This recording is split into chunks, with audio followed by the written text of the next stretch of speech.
hablar de parasitarias. ¿Sí? Les pido que traten de llegar más temprano. ¿Será posible? ¿De dónde vienen ustedes? ¿De otra práctica? ¿De alguna otra clase? ¿De su casa? ¿No?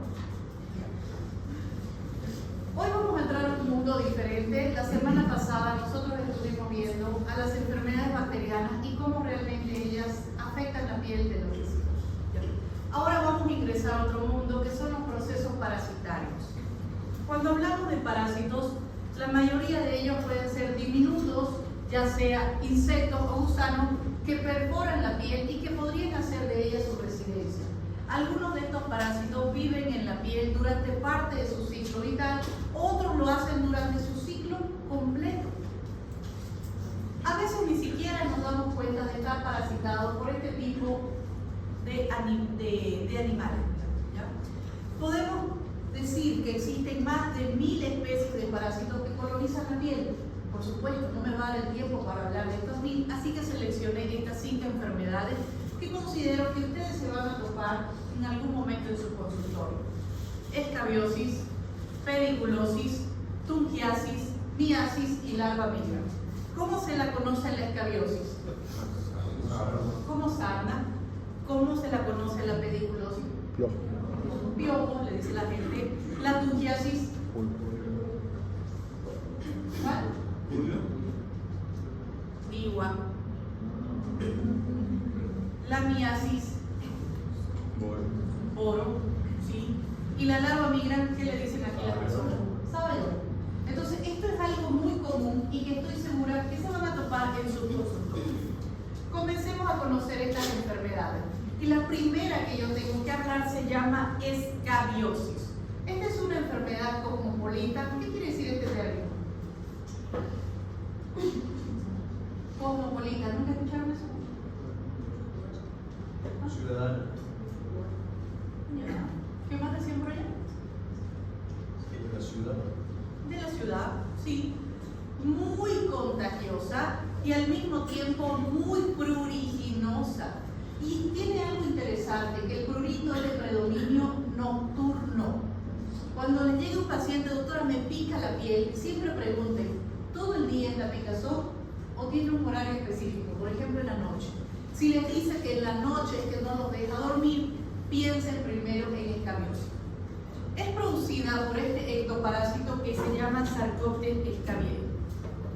La incidencia mundial se ha calculado de 300 millones de casos anuales y yo creo que esta es una de las patologías que sí o sí van a toparse en su consultorio. Yo hoy he visto 3 escabiosis. Esto es algo de todos los días. Hubo una temporada en que definitivamente se perdieron los casos de escabiosis y fueron en pandemia. ¿Por qué creen?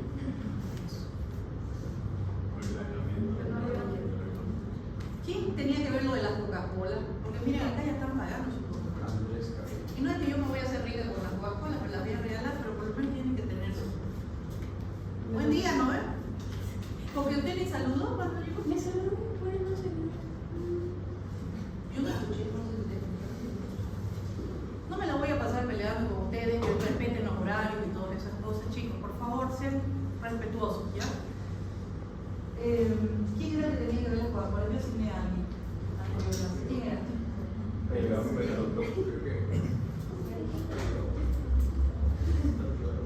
dice que a mí me dijo. ¿Ya? Él también dice que también le. Es que a mí no sé si a mí me dijeron el chiste, en serio.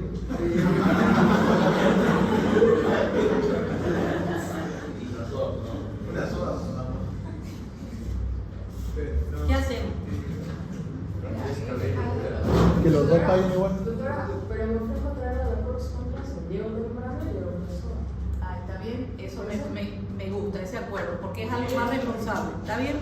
¿Ya? Sí, inclusive ni siquiera yo me la voy a tomar, esta se la voy a regalar a la señora de limpieza que se quedan hasta tarde ahí. Pero o sea, quiero que sean un poquitillo conscientes, por favor. Entiendo que el tráfico se pone desastroso, pero tratemos de salir más temprano, chicos, ya para que no me estén interrumpiendo. O sea, yo quiero fluir, pero les prometo que cuando ustedes estén exponiendo, yo abra y salga, entre el otro, allá se ríe, allá se para, allá se... O sea, te distrae totalmente. Y lo que quiero es enfocarme en lo que les voy a decir, ¿sí? Ahora, ¿por qué les decía que se perdió en temporada de pandemia? ¿Por qué creen?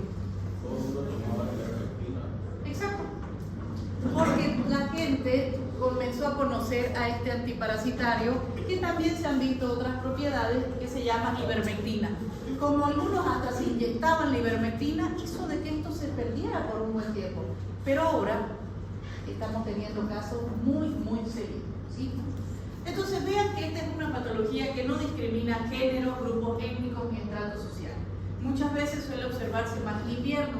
Yo digo, ¿por qué en invierno? Bueno, porque hace frío y la gente como que se apega más y puede favorecer a su mecanismo de contagio, sí. También porque cuando hace frío, nosotros, por ejemplo, aquí en Santa Cruz, tenemos la mayoría de colchas, chompas, en depósitos, guardamos, ¿no? En cajas o en bolsas. Entonces, ahí en esos lugares ocultos, donde muchas veces se esconden estos parásitos. Sacamos las cosas de ahí, no tomamos la precaución de enjuagar, lavar, directo no las ponemos. Nos compramos alguna polerita, alguna chompa, no sabemos si eso ha estado en un depósito por un buen largo tiempo, no sabemos dónde estuvo apoyada y ya no las ponemos directo. Entonces creo que esos son mecanismos que también podría el paciente favorecer al contagio de este parásito. Mecanismo de transmisión directo, ya sea de una persona a otra, por diseminación intrafamiliar o sexual. Y esto es algo interesante, siempre pregunten al paciente, ¿alguien en la casa tiene estas mismas lesiones? Y eso inclusive te va apoyando, te va orientando en el diagnóstico. Sí, doctora, ya mi hermano tiene, mi esposa tiene, mi tío tiene, o sea, siempre van a haber otras personas que tengan este tipo de lesiones en casa. O también por contacto sexual. ¿Por qué? Porque una de las zonas de predilección para tener este tipo de lesiones es el área genital también. O también podría deberse a un contacto indirecto a través de cualquier superficie contaminada, o van a ver que existe una variante que se llama costrosa, que es muy contagiosa. Hay casos descritos inclusive de que si ingresó un paciente a algún pabellón, tuvieron que cerrar todo ese sector, ponerlo en aislamiento y darle tratamiento a todo el personal de salud porque se fue contagiando. Entonces es muy contagiosa. El ciclo de vida del parásito. Aquí tengo a el parásito hembra, que es el Sarcoptes. Ella es muy interesante porque le encanta producir perforaciones en la piel, es una excelente excavadora. ¿Y por qué hace esos orificios, esos túneles que se llaman surco acarino? Porque ahí deposita los huevos. Vean, 2 a 3 huevos por día. Una hembra podría llegar a depositar 40 o 50 huevos. Una vez están esos huevos, 2 o 3 días ya ellos van rompiendo y se convierten en niños. Luego, en 3 a 4 días se convierten en adolescentes. Otros 4 días más y se convierten en un adulto. Prácticamente a la semana ya ellos están listos para volver a reproducirse. O sea que vean que el contagio es muy rápido y en su ciclo de vida le favorece a que se propague fácilmente por otro lado. Y también esto nos explica por qué es importante dar un refuerzo al paciente a la semana del tratamiento inicial.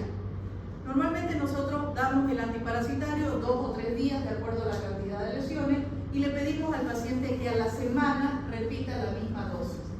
La mayoría de los antiparasitarios, sobre todo la ivermectina, que es uno de los mejores para estas condiciones, no elimina al huevo, elimina al parásito.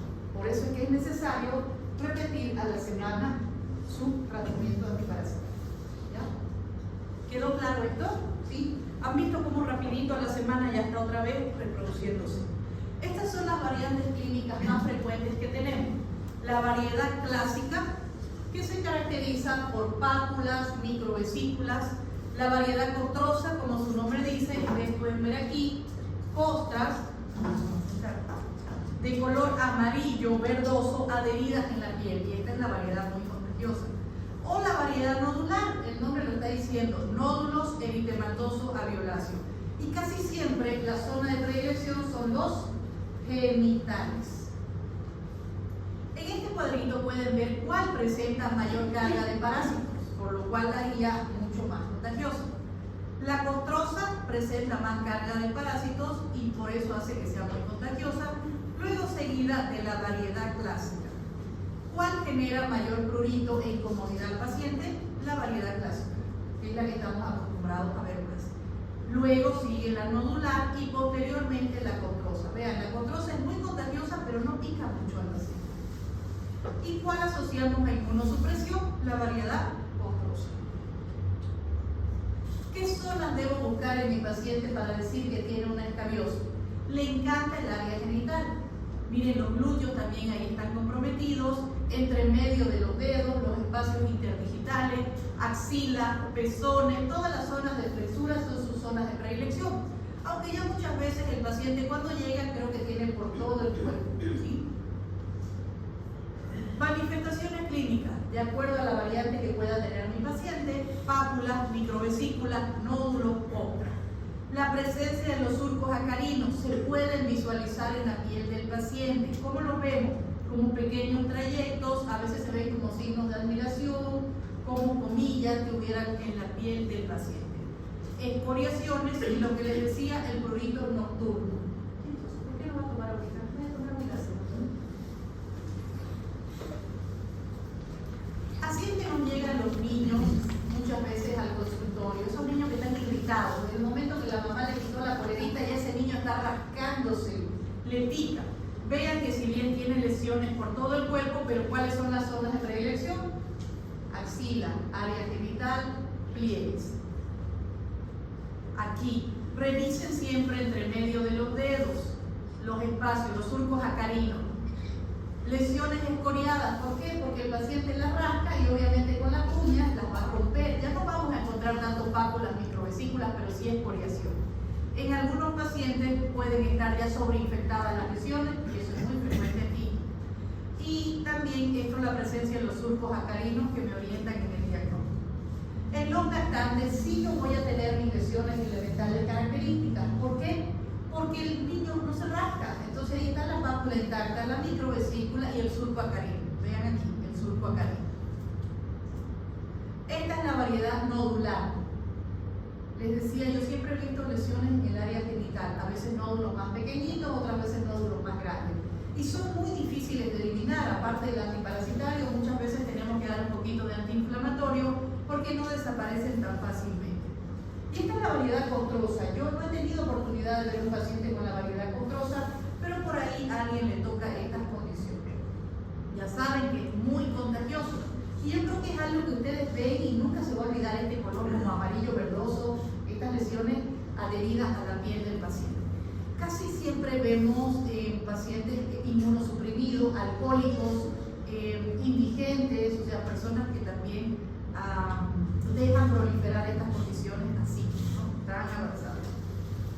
Si hablamos del diagnóstico, es 100% clínico. ¿Puedo pedir un estudio parasitológico si por ahí tengo dudas? Todavía sí.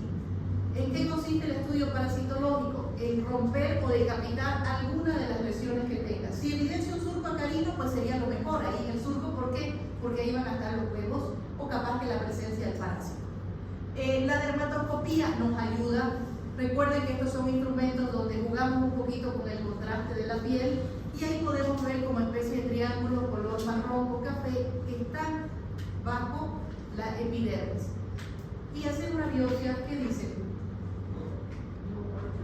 Yo creo que sería muy cruento, un gasto innecesario para el paciente, una cicatriz que no se justifica. Hacer una biopsia para una escabiosis, no, chicos. Sería vergonzoso que el patólogo diga escabioso, siendo que eso es muy clínico. Ahí están las lesiones que les voy a aumentar aquí. ¿Cómo se pueden percibir con el dermatoscopio? Lesiones de color marrón que están siguiendo los surcos acá. Diagnóstico diferencial, con toda lesión que genere prurito. Una de las patologías que veo que las confunden más es con el prurigo infantil. El prurigo infantil es una reacción exagerada que hacen algunos niños a la picadura de los insectos. Y normalmente las lesiones elementales son pápulas, microvesículas que generan mucho prurito, pero las tengo en áreas expuestas, rostro, extremidades. Por eso es la importancia de la topografía. En cambio, en una escabiosis, ¿dónde está? Más bien en áreas internas. No hay escabiosis para el rostro, a no ser que ya sea un paciente que está totalmente infectado, ¿ya? Más bien la escabiosis es de las axilas, los pliegues, bueno, ya se va extendiendo hacia otro sector. Recuerden, la topografía, la morfología de sus lesiones, el prurito intenso nocturno o ya que hayan otros familiares con estos mismos cuadros, me hace confirmar que mi paciente tenga la escabiosis. Si hablamos de tratamiento de una persona a otra, el tratamiento por supuesto va a variar. ¿Por qué? Porque cada uno pues, va a tener ciertas predilecciones por estos antiparasitarios. Yo no soy muy amante de las lociones o los jabones de azufre. Veo que los mandan mucho. ¿Por qué no me gusta? Porque siento que el azufre reseca demasiado la piel.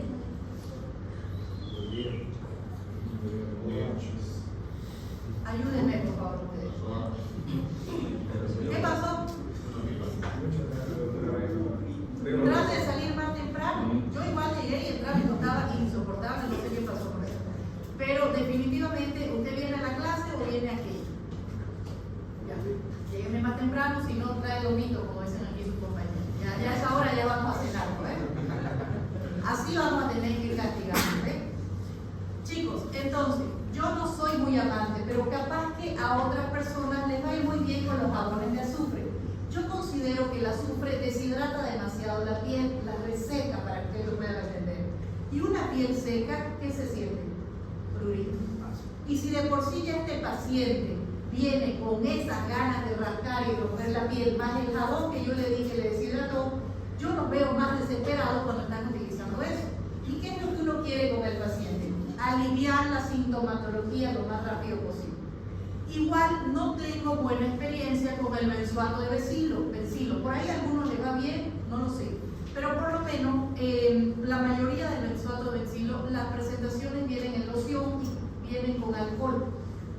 Entonces, cuando ese paciente se aplica el producto en la piel, doctora, me ardió, sentí que me estaba quemando, tuve que bañarme, tuve que quitarlo. O sea, esas son las experiencias que yo escucho. Por lo tanto, yo no quiero que mi paciente tenga esa experiencia, así que no son de mis antiparasitarios favoritos. Si cada uno de ustedes luego le va mejor, por supuesto que lo pueden mandar. Todas estas opciones son válidas. ¿Cómo yo trabajo al paciente?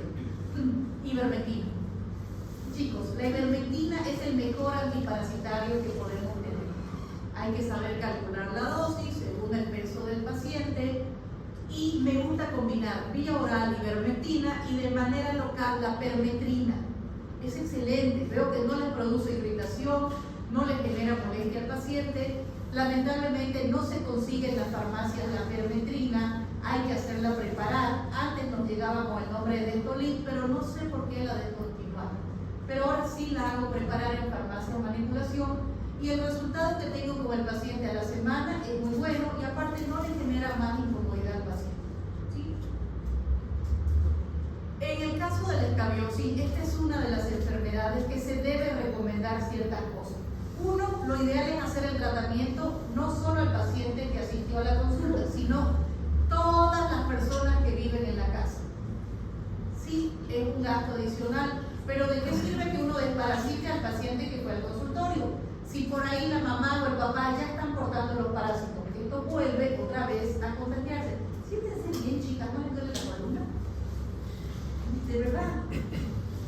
¿Qué más le recomendamos al paciente? Aparte que hagan el tratamiento completo, de que laven la ropa, de ser posible hacerla hervir, planchar la ropa, tenderla a la hora en que el sol esté más fuerte. Yo le digo al paciente, el parásito no solamente está en la piel, sino también está en la casita, en la ropa, en el colchón. Den la vuelta al colchón. Bueno, no le podemos decir, vende al colchón, cambia el colchón, no, porque es caro, pero sí sacudir, limpiar todo, no me ponga bolsas, cosas en la casa, porque todo eso favorece a que el parásito se quede ahí.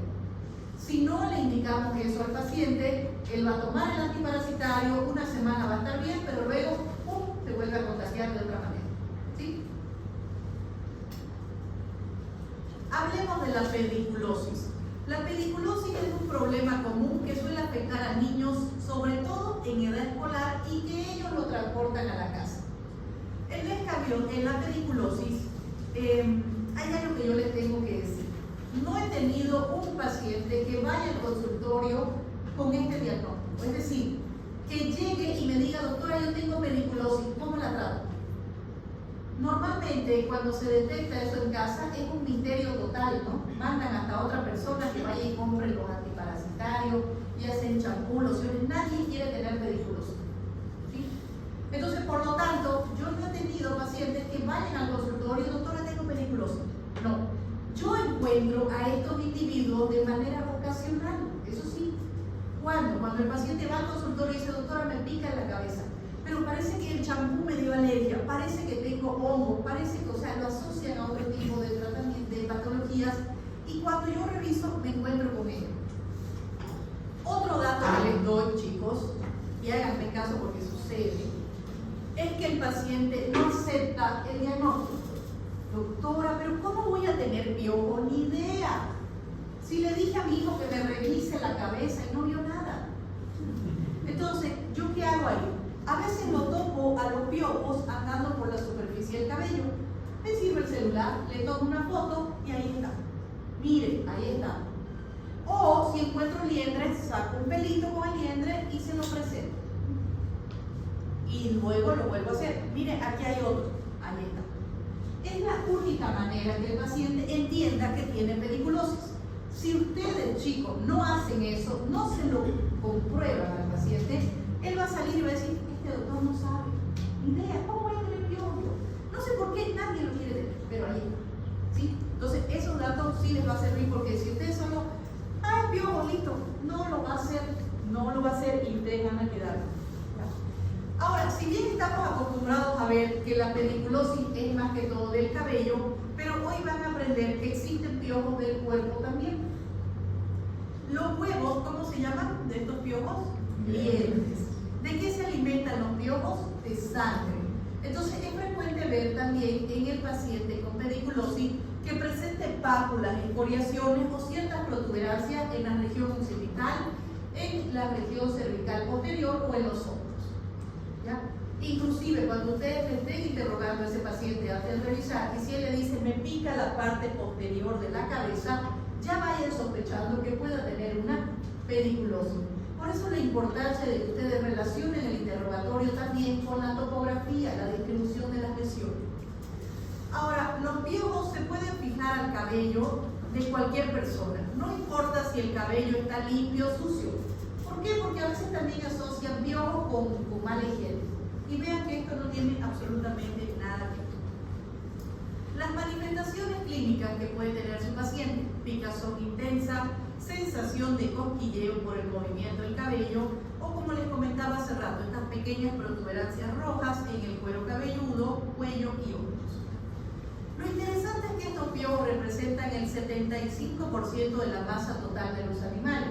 Inclusive cada animalito, las víboras, los pollitos tienen sus piojillos de diferentes variedades.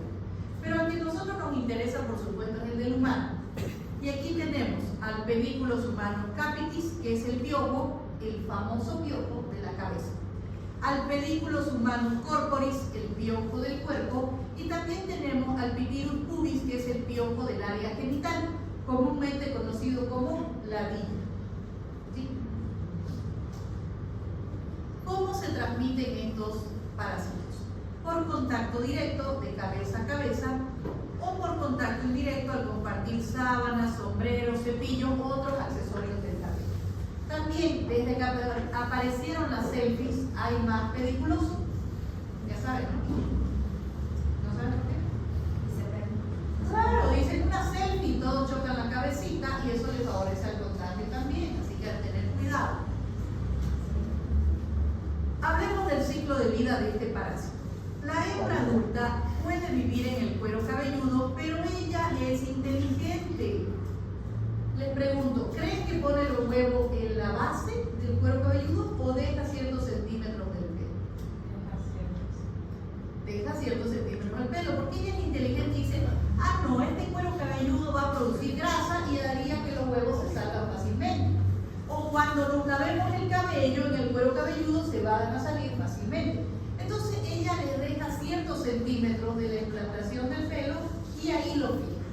Y lo fija con un pegamento que ella produce que es mejor que la gotita. ¿Cuál es el pegamento más fuerte que ustedes conocen? No sé. Las cosas siempre les digo que hay que imaginarlas. Entonces, las mamás inclusive les cuesta desprender los liendres. No sé si han tenido alguna vez oportunidad de jalar un liendrecito. No sale tan fácilmente, está muy adherido a ese pelo. Ahora, una vez estos liendres son posicionados, recién a los 10 días rompen. 10 días, miren, es más largo que la anterior patología. Luego se convierte a los 11 a 22 días en una ninfa. Y recién de 23 a 50 días van a ser adultos capaces de volver a poner huevos.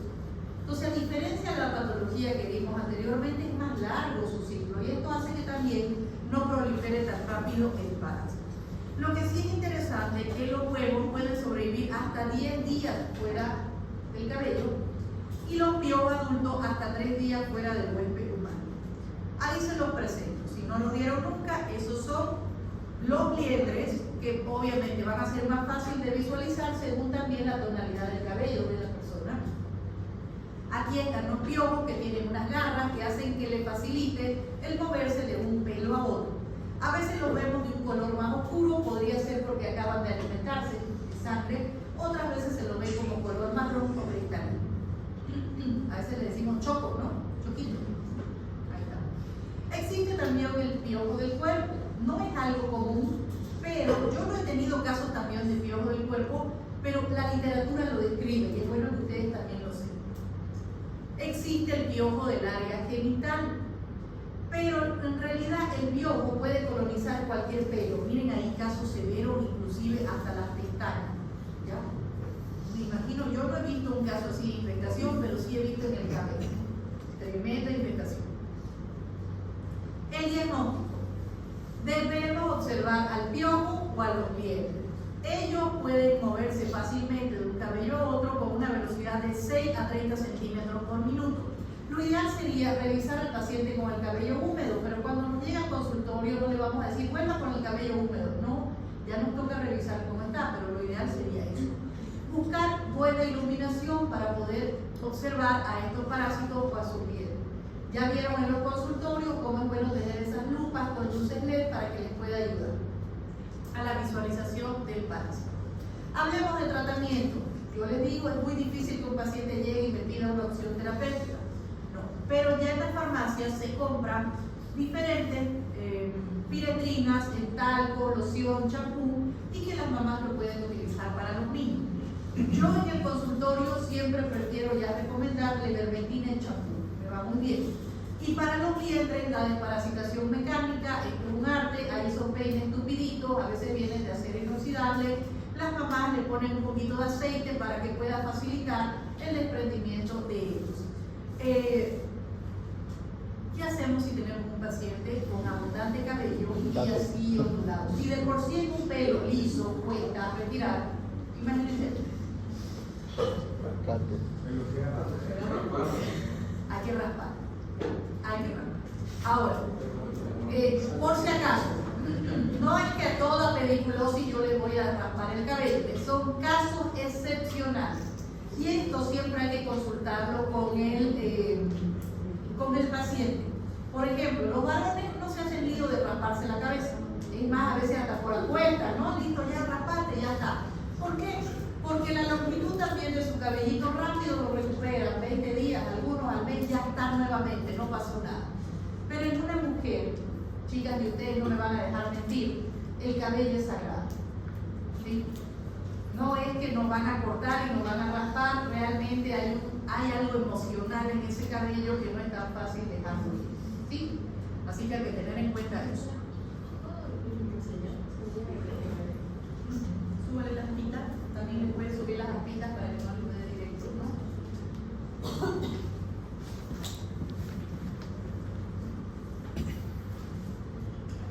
Hablemos de otro proceso parasitario, larva migrans cutánea. La larva migrans está relacionada con la anquilostomiasis, es una zoonosis parasitaria causada por la penetración percutánea y la migración de larvas de anquilostomas de animales hacia la piel humana. Es decir, estas larvas no son propias del humano, son de los animales. Pero el humano de manera accidental viene a hacer contacto con ellas. Cuando los animalitos, sobre todo perros, gatos, no los desparasitamos, ellos a través de las heces eliminan estas larvas. Y el clima aquí les favorece para que se queden un buen tiempo y sean infectadas. Entonces, el huésped constituye, el hombre constituye un huésped accidental y adquiere la infección a través de la piel. al ponerse en contacto directo con tierra, suelos arenosos contaminados o con larvas que están infectadas. Entonces hay que ser cautelosos, chicos. También no vamos a dejar que nuestras mascotitas vayan y lleguen a sus necesidades ahora que hay tantos condominios y les hacen sectores areneros para que los niños jueguen, que ahí vayan a hacer sus necesidades. No. Porque ahí pueden salir estos niños con larvas vivas. Por eso no es correcto también que las mascotitas vayan a las playas, a estos ambientes húmedos, porque ahí hacen sus necesidades, pueden dejar las larvas que van a persistir por un buen tiempo. El periodo de incubación puede variar entre unos días hasta meses. Al inicio puede comenzar un leve eritema pruriginoso, pero a los pocos días comienza la actividad migratoria, que es lo que nos ayuda a hacer el diagnóstico. ¿Cuánto avanza la larva? 2 milímetros a 3 centímetros de manera diaria. Entonces, ¿qué voy a encontrar en la piel de mi paciente? Una erupción progresiva, normalmente decimos lesiones serpentiginosas, donde ingresa la larva puede haber mayor daño, una pápula, una microvesícula o una ampolla. Clínicamente el paciente puede sentir prurito intenso o dolor, si es que también hay sobreinfección, porque todo lo que nosotros rascamos podemos infectar. Las zonas de predilección en realidad puede aparecer en cualquier parte. Yo he visto inclusive hasta en el área genital, en el pene. Digo, ¿qué hace ahí? Pero ahí estaba, ¿ya? Y también las manos, pies, glúteos, espalda son zonas de predilección. Si hablamos de complicaciones, sobre todo sobre infecciones agregadas, bacterianas, un proceso que llamamos hiperignización, y hay algunos casitos más raros también reportados en la literatura del síndrome de Loeffler, donde aparte de hallazgos radiológicos puede haber eosinofilia en sangre periférica. Raro, pero podría haber. Ahí les presento algunos casos de larva migracutánea. Vean aquí cómo donde ingresó la larva hay una vesícula y los trayectos serpentiginosos. La mayoría de las veces no hay una sola larva, sino varias. En este segundo caso se puede palpar inclusive aquí la larva, ¿lo ven? O ya en este tercer paciente ya no puedo observar tan fácil el trayecto serpentiginoso porque el paciente se automutiló, le picó tanto que vean, ha hecho múltiples escoriaciones o ulceraciones en esas zonas. Este es un paciente albañil que vean que algunas profesiones favorecen también, jardineros, albañiles, personas que están recogiendo escombros o contacto con la tierra, son blancos fáciles de que proliferen estos parásitos. No siempre hay una sola lesión, vean por donde ingresa la larva hay mayor daño en la piel y aquí tienen varios. Este es un casito que quiero compartir con ustedes. Es un paciente que llega al consultorio y me dice, doctora, tengo un hongo que no se cura con nada. Ya utilicé varias cremas antimicóticas y no funciona. ¿Será una micosis eso? Por supuesto que no, y por eso el paciente gasta dinero en mano porque esto no va a mejorar. Si observo detenidamente, voy a ver múltiples trayectos serpentiginosos. Aquí están las larvas chocándose una con otra. Vean la gran infestación que hay. Este paciente, un fin de semana caluroso, se fue a jugar fútbol, se quitó la polerita y se recostó en el pasto. Lamentablemente, la zona donde se recostó estaba llena de estas larvas. ¿Cómo lo traté? Primero tengo que aliviarle la sintomatología, así que es bueno cuando hay muchas lesiones darle un antihistamínico, el que ustedes prefieran, cetiricina, levocetiricina, denle por unos 4 a 5 días para que el paciente sienta alivio de esa picazón y no siga lastimando la piel. Ahora, trabajé con un antiparasitario, nuevamente la ivermectina es de predilección, y de manera local introduje otro antiparasitario que es el tiabendazol combinado con un poco antiinflamatorio, clobetasol. ¿Sí? Siempre reviso al paciente a la semana y vean la gran mejoría. Entonces, cuando ustedes vayan a trabajar o a recetar, no vayan con la misma molécula vía oral o de manera local. ¿A qué me refiero? Por ejemplo, si ustedes van a dar ciprofloxacina vía oral, no apliquen ciprofloxacina tópica. Sería absurdo que vayan con la misma molécula. Más bien combinen con otra para reforzar su tratamiento. Y es lo que yo hago aquí. Si ya va la ivermectina vía oral, entonces aplico otro antiparasitario que sería el tiabendazol en este caso. ¿Sí? Y lo mismo les decía en la escariosis, pueden dar ivermectina vía oral, pero yo aplico ya de manera local permetido. Refuerzo. ¿Por qué? Porque quiero que mi paciente a los pocos días ya sienta mejoría. Esta es otra niña que encontré en el consultorio que ya había revisado otro doctor. Pero yo no sé si ustedes ven vesículas ahí, yo no las veo, pero él le dijo de que era herpes zóster. Y esta niña estaba tomando ciclovir. Por eso les insisto, y desde la siguiente semana nosotros vamos a ver en las prácticas lesiones elementales, para que ustedes puedan interpretar. No todo lo que aparezca en la región pectoral e intercostal, sí o sí es un herpes zóster. No, si bien el herpes zóster puede ser una zona frecuente ahí, pero ¿dónde están mis lesiones elementales? Debería tener vesícula, y aquí no hay. Pero trayecto serpentiginoso en ese sector. Entonces, quité la ciclovir y nuevamente receté mi ivermectina con el tiabendazol. ¿Ven? A los 7 días mejora.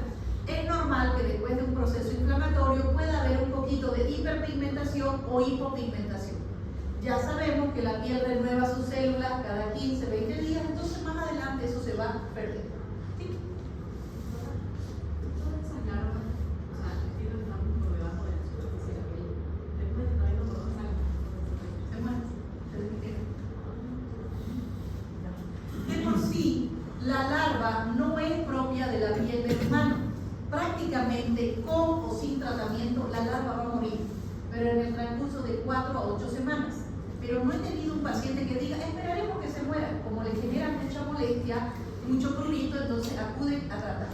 Y entonces nosotros tampoco vamos a esperar. Pero sí es bueno saber de que ella se va a morir porque no es parte de su, o sea, ella no debería estar ahí, está de manera accidental. Porque también me han llegado pacientes al consultorio, un casito que un paciente me discutía y me decía, doctora, es que yo vengo porque tengo una larva migra de 6 meses de evolución. Y yo decía, no puede ser tanto tiempo. O sea, también eso, por eso les digo siempre, escuchen al paciente porque ya van descartando esa evolución. ¿Sí? ¿Qué pasa? Que ahora el paciente tiene la información también. Entonces, él ve más o menos lesiones parecidas y ya él cree que tiene eso. Y cuesta a veces sacarlo de esa información. ¿Ya? Pero ahí hay que explicarle, la larva no vive 6 meses ahí, sí o sí se ha muerto. O sea, si hubo al inicio, ahora ya no está, tal vez tiene otra cosa. Tratamiento, y aquí está bien. El parásito no puede completar su ciclo vital en la piel humana y normalmente muere entre 2 a 8 semanas. Opciones terapéuticas, si vamos a trabajar, de primera línea, ivermectina, de segunda línea, otro antiparasitario que es bueno, el albendazol, y de manera local, el diabendazol tópico. Ahora, a algunos colegas míos les gusta trabajar congelando la lesión, y ahí utilizan nitrógeno líquido, un procedimiento que llamamos crioterapia. Es válido, es una opción más. Otros utilizan calor. En las zonas rurales van a ver cuál es el tratamiento. El cigarrillo se lo ponen ahí para eliminar a la larva. ¿Sí? O le ponen también la cera de la vela caliente. Entonces, ¿cómo están eliminando la larva? A través de una quemadura. Lo mismo que el frío que genera en la piel, una inflamación, una quemadura. Yo personalmente no me gusta la crioterapia, menos voy a quemar a un paciente con un cigarrillo y una vela. No. Si a mí me va bien con la otra opción y no genero daño en la piel del paciente, entonces yo me quedo tranquila ahí. Tengo otros colegas que sí les gusta la crioterapia, pero la crioterapia, el nitrógeno, hay que ser muy cauteloso. Si te vas un poquitito más allá, le va a quedar una fea cicatriz y el paciente no te va a agradecer. Así que yo digo, prefiero eso. Pero tal vez ustedes van a volverse expertos con la crioterapia y tal vez sea su opción, es válida. Es también una opción terapéutica. ¿Sí? Recomendaciones: evitar el contacto cutáneo directo con la arena, especialmente en zonas endémicas. Aprender a desparasitar gatos y perros, porque a veces tenemos estas mascotitas y no nos interesamos en que ellos también necesitan una desparasitación. Otro parásito que es muy frecuente en nuestro medio es la tungiasis, comúnmente conocida como miwa. Esta es una infección cutánea zoonótica causada por pulgas hembras del género Tunga. Las que vemos más frecuentes son la Tunga penetrans y la Tunga trimamillana. Ahí les presento a la Tunga penetrans. Esta pulga mide aproximadamente 1 milímetro de largo, tiene una forma un poquito aplanada, un color entre rojizo, marrón, amarillento, una cabeza que tiene un par de ojos y antenas cortas, pero lo interesante es que aquí tiene unas piezas bucales diseñadas para perforar la piel sin que nos demos cuenta. ¿Por qué? Porque emite una sustancia anestésica, seguramente mejor que la lidocaína, que nadie se percata en que ella se está ingresando en la piel. Y y también tiene un tórax con 6 patas adaptadas para el salto. Podríamos decir que esta es una enfermedad propia de las áreas pobres, donde muchas veces el ser humano está en contacto directo con muchos animales, o sea que vive cerca de establos, de criaderos de cerdo, cobertizos, gallineros. Entonces todo ese suelo arenoso puede ser el clima o el medio perfecto para estas pulgas. La infestación también se podría ver favorecida por malos hábitos como caminar descalzo, dormir sobre el suelo, deficiente higiene, también podrían favorecer a la diseminación de este parásito. Hablemos un poquito sobre el ciclo de vida.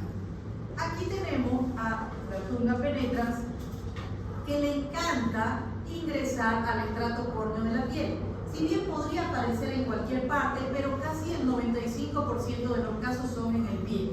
Zonas como talón, planta o entre medio de las uñas podrían ser sus zonas de predilección.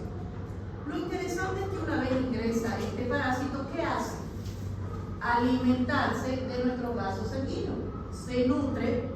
Comenzamos a ver que ella se engorda aproximadamente 2000 veces su tamaño en 10 días. ¿Y por qué se engorda? Porque va teniendo en su abdomen cualquier cantidad de huevos y en 3 semanas debería expulsar un promedio de 200 a 400 huevos. O sea, ese es su ciclo. Ella se va a alimentar, se va a reproducir y muere. Una vez elimina los últimos huevos, se encoge y se muere este parásito. Y luego a las 3 semanas estos huevos ya se convierten en adultos listos para volver a buscar una piel para ingresar. ¿Sí? Clínicamente, al inicio puede ser una pápula eritematoso barrica de 1 a 2 milímetros que presenta un punto negro central. Tal vez al inicio el paciente no se va a dar cuenta que tuvo el ingreso de este parásito, pero por los días siguientes puede convertirse en algo doloroso, incómodo, inclusive cuando se coloca el zapato dice algo me duele aquí, ¿no? Va a identificar más rápido la lesión. Aquí tenemos una triada característica. Cuidado que les pregunten en el examen esto, me parece bonito. ¿Cuál es la triada? Observen, punto negro central, halo translúcido alrededor, que prácticamente es el abdomen lleno de huevos, y luego, como es un cuerpo extraño, la piel le hace un collarete duro que llamamos hiperkeratosis periférica. Esa es la triada característica de Latunga penetrans. La mayoría de las veces el paciente puede presentar una sola lesión, pero en zonas endémicas hay muchas lesiones, dando una imagen que llamamos el panal de abejas. Como les comentaba hace rato, el 95% de los casos es en los pies. La evolución es autolimitada. Hemos visto de que el parásito a las 3 semanas, lo retire o no, él va a morir. Pero él va a cumplir su objetivo, ¿cuál era?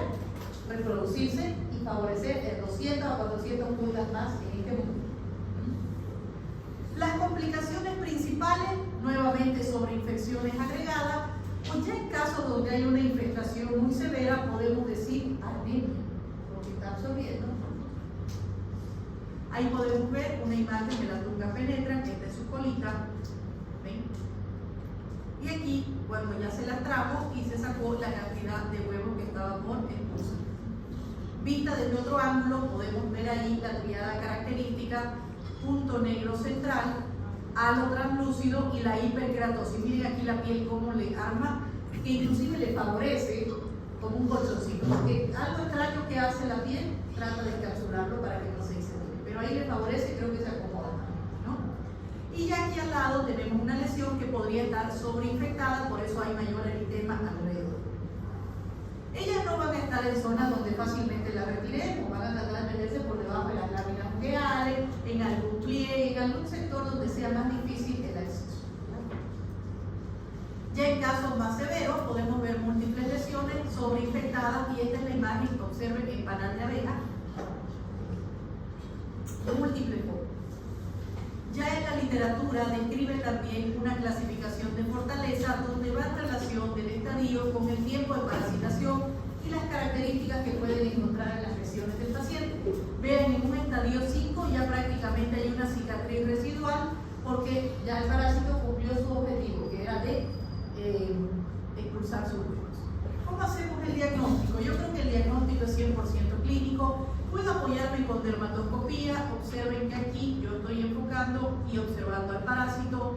Hacer un estudio histopatológico nuevamente no se justifica. Imagínense que el patólogo diga, pero si aquí está la antigua. Es vergonzoso, o sea, hay cosas que sí o sí más bien son clínicas. Y el antecedente de que esta persona capaz que estuvo en una área rural, ya ahí les puede estar colaborando. Si hablamos del tratamiento, la pulga debe ser extraída lo más pronto posible porque queremos cortar ese ciclo, no queremos que ella se reproduzca. Ahora, aquí es un arte. Yo estoy segura que si a mí me llega al consultorio una tuquiasis, me voy a demorar hasta 1 hora tratando de extraerla, porque no tengo esa experiencia de que con una agujita ampliar los bordes o con una hojilla de bisturí sacarla intacta para no lastimar más la piel ni que se rompa y elimine su huevo. Pero en las zonas rurales las abuelitas son expertas. Ya, si alguien me dice, ay, me duele aquí un poquito la uña, ¿no? ¿Qué será que el calzado estoy sintiendo molestia? Ay, una anigua, ya agarran el pie y en un ratito lo retiran, ¿no? Y eso lo van a ver cuando estén haciendo su provincia. Pero nosotros obviamente no tenemos esa experiencia. Ahora, una vez se retire la lesión, pues obvio va a quedar un orificio en la piel y es bueno siempre cubrir con antibióticos. Algunas recomendaciones que le podemos dar a las personas que van a ir a zonas rurales, pues el uso de calzado cerrado, evitar sentarse o recostarse en cualquier sitio en que habita la pulga, la autoexploración diaria, revisarnos si tengo algún puntito negro, alguna molestia, podría ser ideal tener lesiones iniciales. Evitar contacto de la piel con suelos arenosos. Y ahora nos vamos a nuestro último proceso parasitario, miasis cutánea, comúnmente conocida aquí como boro. Mucha gente dice, tengo boro, doctora, ¿no? Esta es una infestación de la piel, en este caso por larvas o gusanos, de una gran variedad de moscas del orden Diptera, que son moscas que tienen 2 alas en la adultez. Es propia de los países tropicales, por eso es muy común aquí en Santa Cruz. Estas miasis no solamente afectan al humano, sino también a muchos animalitos, sobre todo al ganado. Podemos tener una miasis primaria, que es cuando las larvas solo crecen en los seres vivos y los agentes principales son el Dermatobia hominis y el Ostrium ovis. O secundaria, cuando es producida por moscas que se alimentan de tejidos muertos como la sarcófaga o la fénix. Clínicamente podemos evidenciar 3 variantes en los pacientes. Una que es muy rara, que se llama migratoria, que es cuando las larvas van hacia órganos internos. Hay casos descritos en la literatura que se pueden alojar en el hígado o van al globo ocular, hay gente que ha perdido prácticamente la visión por este tipo de larvas. Raro, pero sí. Otras son las miasis cavitarias, donde hay invasión de estas larvas en cavidades naturales o en heridas, que vamos a ver unas imágenes más adelante. Y la forunculoide creo que es la que estamos acostumbradas a ver más, y es la que el paciente dice boro. Esta es porque estas larvas atraviesan la piel interna. ¿Y cómo lo hacen? Ingresan a través de los orificios pilosebáceos. Recordemos que nuestra piel está totalmente perforada. Hablemos un poquito sobre el ciclo de vida. Muchas veces pensamos que esas moscas grandes que se ven como colores verdes y amarillos son las portadoras de estos huevos. Pero miren, se ha visto que más bien las moscas estas grandes capturan a mosquitos o moscas picadoras y depositan de 10 a 50 huevos sin que ellas se den cuenta. Le ponen ahí, chanchan, los huevitos. Ahora, estas mosquitas andan por todos lados y cuando topan la temperatura de la piel del humano, ¿qué hacen estos huevos o estas larvas? Ingresan a través de los orificios. Son tan pequeñitas que ni siquiera nos damos cuenta de que se ingresaron. ¿Ya? Una vez que ellas ingresan a la piel, ¿qué hacen ahí? Nos utilizan como hoteles y de 5 estrellas. ¿Por qué? Porque tienen un hábitat perfecto ahí. Temperatura adecuada, ¿no? Caliente. ¿Tienen alimentación ahí? Sí. ¿De qué se alimentan? De nuestros tejidos. Van mordiendo ahí. Y también tienen bebida, nuestros vasos aquí. O sea que tienen todo el ambiente para crecer, engordar y luego aproximadamente en 5 a 12 semanas ellas están tan gorditas, ya ni modo, salen y terminan un mes más ocupando en la tierra para recién convertirse en hoja. Esto es bueno porque los pacientes les van a preguntar con las miasis doctora, y si no me lo sacaron, iba a salir la mosca volando de la piel. O sea, siempre hay esa susceptibilidad y se lo van a preguntar. Entonces hay que explicarle, no, es solo parte de su ciclo, ella se está alimentando, se está engordando, se está nutriendo y de ahí en algún momento ella iba a salir solita. Pero imagínense tener 12 semanas esa incomodidad. Las manifestaciones clínicas, como les comentaba al principio, nadie se da cuenta que ingresaron, pero posteriormente puede haber dolor, ardor, y lo que reportan los pacientes y que los desespera es ese movimiento o que los muerde por dentro. Doctora, es que yo sentí algo en la noche que me mordía. A veces uno puede creer que el paciente tenga algún trastorno psiquiátrico, pero en realidad esto debe ser muy incómodo. ¿Por qué? Porque cuando uno retira la larva, el paciente te agradece, te besa, todo, ¿ya? Queda uno muy bien. ¿Por qué? Porque es incómodo. Doctora, no se imaginen que yo sentía que al rato me mordía, sentía que se movía. Imagínense esa incomodidad del paciente, ¿ya? La mayoría de las veces encontramos una sola lesión, pero en zonas endémicas o en ciertas profesiones, agricultores, aquellos que van a los pozos petroleros también, que están en ambientes donde hay moscas, fácilmente se puede colonizar, ingenieros civiles que están haciendo caminos, presas o alguna otra cosa, también pueden ser blancos fáciles para ellos. Y pueden tener múltiples lesiones. Yo la paciente que he visto que tenía más eran 8, así distribuidas en los brazos, pero 8 mías al mismo tiempo. Bien, una vez ingresa esto, va a comenzar a aparecer una pápula que puede ser muy pruriginosa al inicio y luego se convierte en algo doloroso e incómodo, que va a aumentar de tamaño hasta 3 centímetros. Esta es la miasis forunculoide. Se puede confundir fácilmente con el forúnculo bacteriano, lo que comúnmente decimos cuchichi. Bien, por dentro de ese orificio, que es lo que teníamos, la larva, que tiene estos collaretes que son como pequeñas espigas que se adhieren al tejido, por eso ellas no salen tan fácilmente. Y lo interesante es que cuando ustedes revisen al paciente, van a encontrar este poro oculto, un orificio abierto en la piel. Pero si ustedes lo miran detenidamente, ese orificio hace como una burbujita que aparece y luego se une. Al rato otra vez aparece y se une. ¿Ya? Eso nos ayuda a confirmar el diagnóstico de la miasis. Y eso es la presencia, eso que la burbujita es que la larva está respirando ahí. Por eso parte de los tratamientos consiste en ocluir ese orificio para que ella salga a la superficie y ahí salga de manera espontánea. Estas son las miasis cavitarias o dentras. Por supuesto, yo siempre digo, tiene que haber un paciente con algún trastorno de la sensibilidad o algún trastorno psicológico como para dejar avanzar estos procesos así. Pero les va a tocar paciente así. Yo una vez tuve que retirar 80 larvas del testículo de un paciente. ¿Cómo llegó ahí? No sé, pero estaba. ¿Ya? Entonces, a veces uno dice, ¿qué pasó? ¿Cómo no va a sentir? ¿Cómo no va a decir? Y llegar a estos casos tan avanzados. Por eso digo, puede ser pacientes o que tengan trastornos de la sensibilidad o trastornos psiquiátricos también. ¿Cómo hacemos el diagnóstico entonces? Aquí es 100% clínico. Por suerte, las presentaciones que vemos más son las miasis forunculoides. Vamos a tener en cuenta que el tratamiento adecuado es extraer la larva. Les decía que el paciente les agradece, doctora, no tiene idea cómo ahora ya pude dormir, pude descansar, estaba desesperada con estas lesiones. Para retirar la larva es un arte.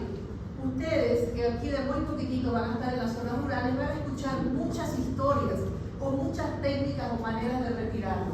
Algunas personas ocluyen con vaselina y les ponen un micropor toda la noche y al día siguiente revisan. ¿Ya? Otras personas a través de humo le fuman ahí, no sé qué cosas, y también el humo como que haría que la larva salga a la superficie.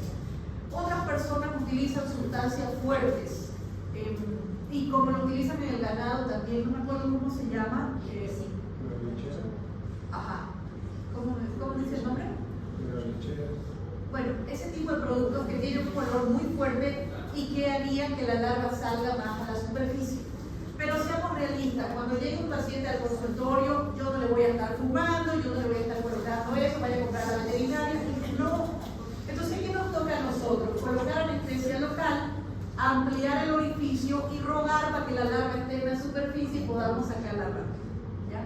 ¿Por qué? Porque a veces al hacer presión podría salir fácilmente, pero otras veces, chicos, cuesta, yo no sé dónde se meten esas larvas y que cuesta sacarlas. ¿Ya? Por eso les digo que es un arte. Después de retirar la larva, por supuesto, hay que cubrir con antibióticos. Y con esto terminamos esta clase de parasitaria. ¿Aprendieron? Sí. Espero que les sirva, sobre todo cuando estén en las zonas naturales, para ustedes defenderse ya de este tipo de manifestaciones, porque sí o sí van a encontrarse con esto. No, porque lo que tienen que hacer es extraer.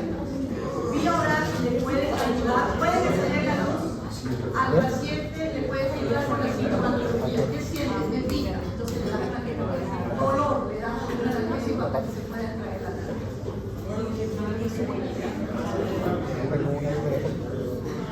Yo tengo una idea.